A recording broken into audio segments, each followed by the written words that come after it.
Olá, amados. Pastor Christian, passando aqui para deixar mais um recadinho de Deus ao seu coração. Tudo certo aí? Olha só o que a palavra de Deus diz na primeira carta de São Paulo aos Coríntios, capítulo de número 13. Ainda que eu falasse as línguas dos homens e dos anjos e não tivesse amor, seria como o metal que soa ou como o sino que tine. Ainda que eu tivesse o dom de profecia e conhecesse todos os mistérios e toda a ciência, e ainda que eu tivesse toda a fé, de maneira tal que transportasse os montes, e não tivesse amor, nada seria. Ainda que eu distribuísse toda a minha fortuna para o sustento dos pobres, e ainda que entregasse o meu corpo para ser queimado, e não tivesse amor, nada disso me aproveitaria. O amor é paciente, é benigno. O amor não inveja, não se vangloria, não se ensoberbece, não se porta inconvenientemente, não busca os seus próprios interesses, não se irrita, não suspeita mal. O amor não se alegra com a injustiça, mas se regozija com a verdade. Tudo sofre, tudo crê, tudo espera e tudo suporta. O amor nunca falha, mas havendo profecias cessarão, havendo línguas desaparecerão, havendo ciência passará. Pois em parte conhecemos e em parte profetizamos, mas quando vier o que é perfeito, então o que é em parte será aniquilado. Quando eu era menino, falava como menino, pensava como menino, raciocinava como menino, mas logo que cheguei a ser homem, acabei com as coisas de menino. Agora vemos em espelho, de maneira obscura. Então veremos face a face. Agora conheço em parte, então conhecerei como também sou conhecido. Agora permanecem estes três, a fé, a esperança e o amor. Mas o maior deles é o amor. Estava lembrando aqui de uma canção da pastora Ana Paula Valadão. O nome dessa canção é O Mais Puro Amor. E a letra da música diz: quando tudo acabar, o que vai permanecer é o teu amor. Tudo vai passar. A palavra de Deus diz que línguas vão passar, profecias vão passar, ciência passará, tudo vai passar. O que de fato vai permanecer é o amor. Até porque Deus é amor. Então quem vai permanecer é Deus. A Bíblia diz que é necessário que algumas coisas sejam abaladas. E isso a gente lê lá no livro de Ageu. E também em Hebreus fala, né, que mais uma vez haverá abalos. E nós, seres humanos frágeis que somos muitas vezes abalados com as circunstâncias terrenas, notícias tristes, notícias que mexem com nossas emoções, né? Um óbito de um amigo, a perda de um ente querido, um acidente, algo dificultoso, que algum amigo, irmão possa estar passando, enfim. Existem situações que mexem com o nosso emocional, que mexem com a nossa estrutura. Agora, existe um que nunca se abala. Existe alguém que, de fato, não tem uma estrutura de pó, como eu e você. Ele é Deus. E Deus é amor. Então, quem vai permanecer é Deus. Incólume, ele vai permanecer. Agora, voltando aqui para o texto, 3 vão permanecer: a fé, a esperança e o amor. Mas o maior deles é o amor. O amor, como dizia uma canção, é o dom supremo, né? Uma canção de Asaf Borba, né? Esse levita brasileiro tão querido da nação, pastor Asaf, aqui pertinho aqui do Rio Grande do Sul, Porto Alegre. capital do Rio Grande do Sul. O amor é o dom supremo, né? O amor é o dom supremo, ainda que eu fale a língua dos homens e dos anjos, se eu não tiver amor, nada serei. Se eu não tiver amor, nada serei. Cantei essa música do pastor Azaf algumas vezes nos cultos, né, dos ministérios que eu já pude servir. Então o amor é o dom supremo. E o amor do tipo de Deus é um amor que tudo suporta, tudo sofre, tudo crê, tudo espera. Algo que eu tenho aprendido ao longo dos anos. Nós não gostamos de sofrer. A alma humana, o ser humano, basicamente, ele não gosta de sofrer. Nós não gostamos de perder, não gostamos de sofrer, não gostamos de ser contrariado. Agora, quando olhamos para a Bíblia, nós aprendemos que o amor era sofredor. É impossível amar sem sofrer. É impossível amar de verdade sem ter sentimentos. Embora que somos um espírito, né? E eu sei que existem aqueles que procuram tramitar com uma frequência muito grande, né, no espírito. Nunca esqueça, você também tem uma alma.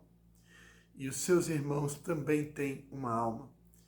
E porque tem alma, porque todos nós fomos formados espírito, alma e corpo, Deus nos dotou com a capacidade de sentir. Deus nos dotou com a capacidade de se emocionar. Deus nos dotou com a capacidade de rir, mas também com a capacidade de chorar. Se não fosse assim, Jesus não teria escrito, não teria falado, chorai com os que choram, né? Jesus Cristo teria dito, se alegrai com os que choram. Mas Jesus Cristo disse, chorai com os que choram, né? Por quê? Porque, embora sendo Deus, Jesus Cristo se fez homem. E se fez homem para entender o homem, para compreendê-lo em toda a sua plenitude. E Jesus, a exemplo daquilo que ele mesmo ensinava, ele foi capaz de chorar na morte de seu amado amigo Lázaro. Por mais de uma vez, ele foi capaz de chorar quando estava ali no jardim do Getsemane, né, no momento de angústia, de dor, de ansiedade, de abandono, com um sentimento misto de solidão, com rejeição, com medo, pavor, pânico. Ali naquele momento ele foi capaz de dizer, Pai, se for possível, passe de mim esse cálice, todavia não seja como eu quero, não seja feita a minha vontade, mas seja feita a tua vontade, assim na terra como no céu, como ele próprio ensinou na oração do Pai Nosso. Então, Jesus, embora sendo Deus, o meu Jesus se fez homem, né, para poder entender tudo que o ser humano sente e entende, né? E por isso, o autor aos Hebreus, né, foi capaz de escrever que nós não temos um sumo sacerdote que não possa se compadecer das nossas fraquezas, porém um que, como nós, em tudo foi tentado, mas sem pecado. Sabe por que muitas vezes temos dificuldade de nos abrir com outro ser humano, temos dificuldade de expor nossas mazelas, nossas debilidades, nossas carências, nossas fraquezas, temos dificuldade de expor, abrir o nosso coração para um outro ser humano, né? Até mesmo alguém de perto, como um pai, uma mãe, uma esposa, um cônjuge, porque nem sempre acreditamos que vamos encontrar no outro este mesmo coração de Cristo. Este coração que é capaz de se compadecer das nossas fraquezas, independente de quais sejam elas. Temos medo da acusação, temos medo da rejeição, temos medo da discriminação, temos medo do que vão pensar né? Se nós tivermos a coragem de expor as nossas fraquezas, como diz a música da cantora Gabriela Rocha, né? Eu não tenho medo, né, de expor minhas fraquezas, né? Momentos no vale, momentos no monte, né? Seria bom que nós pudéssemos permanecer o tempo todo no monte, né? Como diz o Salmo de número 24, quem subirá ao monte do Senhor, né? Aquele que é limpo de mãos e puro de coração. E a palavra de Deus vai dizer quem permanecerá no monte do Senhor. Então, seria maravilhoso poder permanecer nos lugares altos o tempo inteiro, né? Viver uma vida somente no Espírito. Mas o Deus das montanhas também é o Deus dos vales. E nós precisamos aprender a tramitar no monte, mas também tramitar no vale, né? Lembre-se das palavras de Paulo, quando Paulo disse na primeira carta de Coríntios, ou na verdade na segunda carta aos Coríntios, quando Paulo vai dizer, né?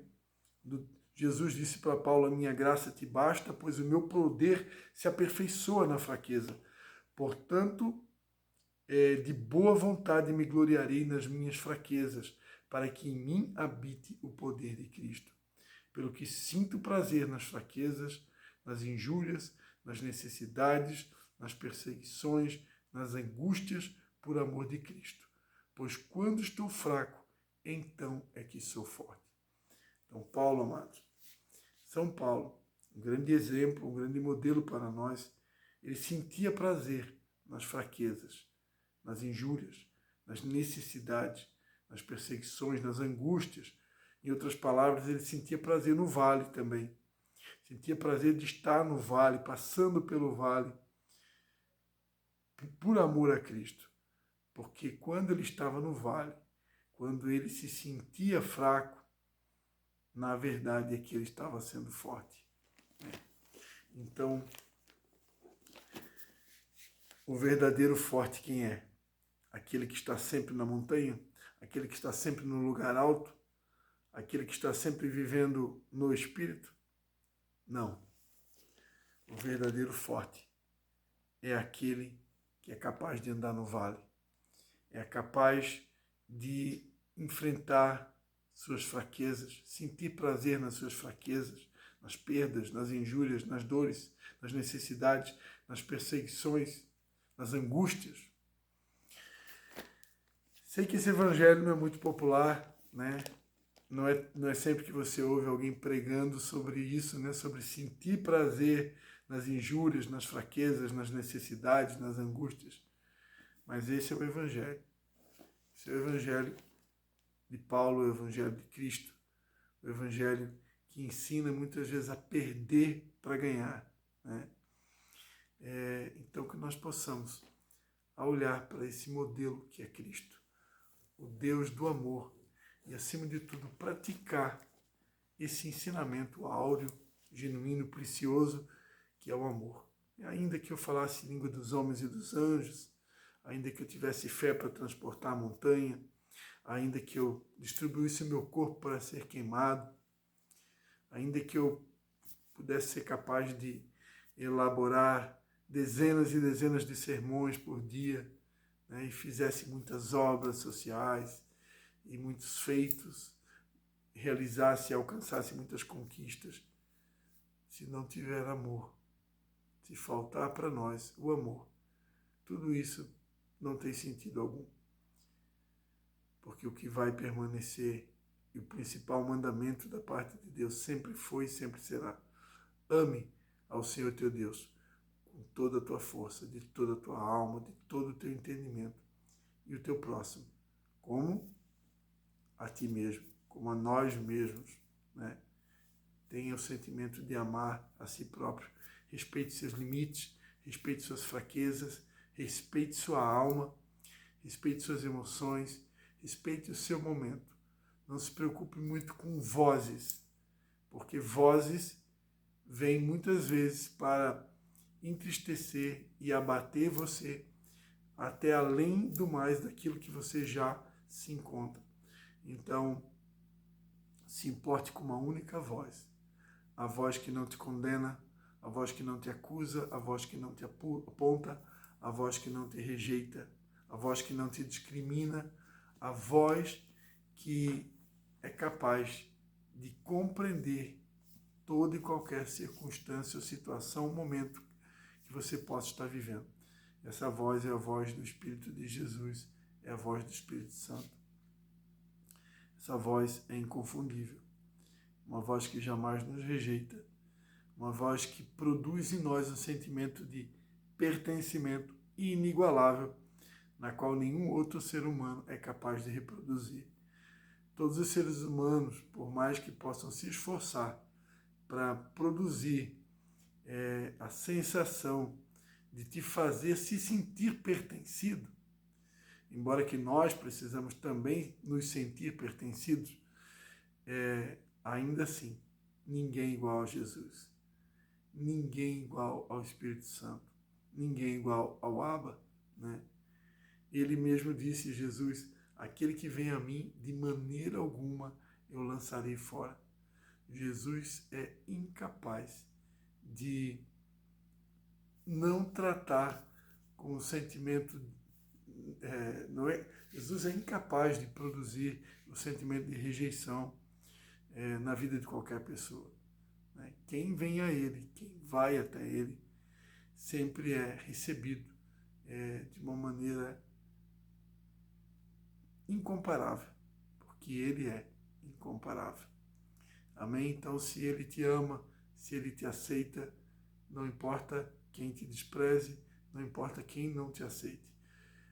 Importa ser aceito por Ele, importa ser amado por Ele. Não que os homens e suas opiniões não sejam importantes, mas é que existe uma opinião maior, que está acima de todo homem. Existe uma voz superior à voz de todos os homens, e essa é a voz de Cristo, é a voz do Espírito Santo.